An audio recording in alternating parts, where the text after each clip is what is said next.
Hello, dear students. Welcome to I-Fal. My name is Teacher Nikki, and I am here to have another video lesson with you. So I am so excited to talk about a new topic for you today that will help you understand and construct better sentences using the English language. I know that these lessons will be very helpful for you to communicate using the English language that are grammatically correct and properly constructed, considering that we will be talking about some grammar topics. So I want you to concentrate on our lesson today, pay attention to our sample sentences, and please practice them very well even after the class. So let's go ahead and start our lesson. Let's go.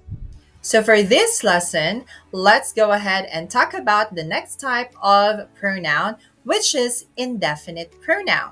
So as we can see here from the word indefinite, so it means not specific. So these kinds of pronouns are actually pronouns that do not refer to any specific person, thing, or amount. It is vague and not definite from the word itself, okay? So that's why it might be confusing for some people to use these pronouns and might not be able to master all of them just because they have a vague meaning to them, or they do not have specific person or thing that define or refer to.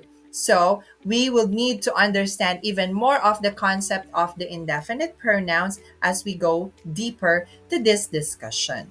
Okay? Now, some typical indefinite pronouns that we have here are all, another, any, anybody, anyone, anything, each, everybody, everyone, everything, few, many, nobody, none, one, several, some, somebody, and someone. So as you can see, you might be very familiar with these words here. Now, are we familiar in using them in our sentences? So let's take a look at more examples to understand more of their usages.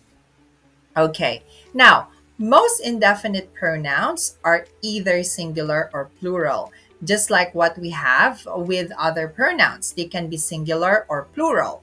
However, some of them can be singular in one context and plural in another. So it means they can be singular, they can be plural, possibly, depending on the context that we are using them in sentences. So later on, we will figure out more of that, okay?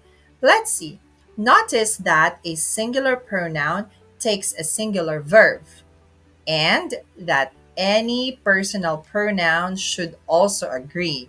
So it means in number and in gender. So it also follows the rule of your subject verb agreement. So if it is a singular indefinite pronoun, then it should take a singular verb. And also if it's plural, then we have to use plural verb. Okay?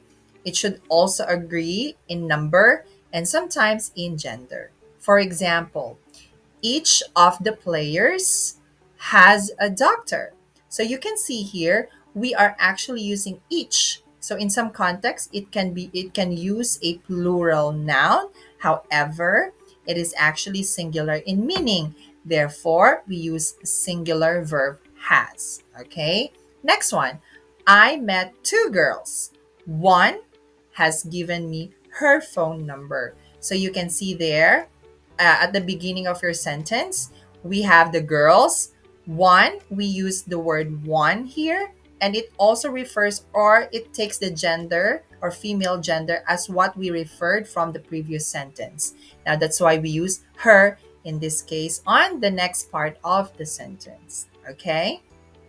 Now, similarly, plural pronouns need plural agreement. Example here, many have expressed their views. All right? Many have expressed their views. So since many is plural in meaning, therefore, this takes a plural verb. That's why we use have. All right? So I hope that is clear in this discussion. So we would dig deeper more on what we use or how we use our different types of indefinite pronouns as we go on. Okay? So I hope you find our lesson today very helpful. So as I always say, the secret in making your communication skills in English better is constant practice. So I want you to please keep on practicing all the lessons that we've had in the past and even this present lesson. So I know that you can do it really well and you'll improve yourself eventually. So just keep believing in yourself and practice more, okay? Now, please stay tuned to our more lessons here in I-Fal, and please visit our website that I will flash on the next screen. I also encourage you to please subscribe to our classes because we have a lot of amazing teachers that will help you and guide you in improving your English skills. So once again, this is Teacher Nikki. So I'll just see you again on the next classes and video lessons that we're going to have. I know that we will have more amazing lessons in the future. So stay tuned and good luck. Study harder and I'll see you next time. Bye.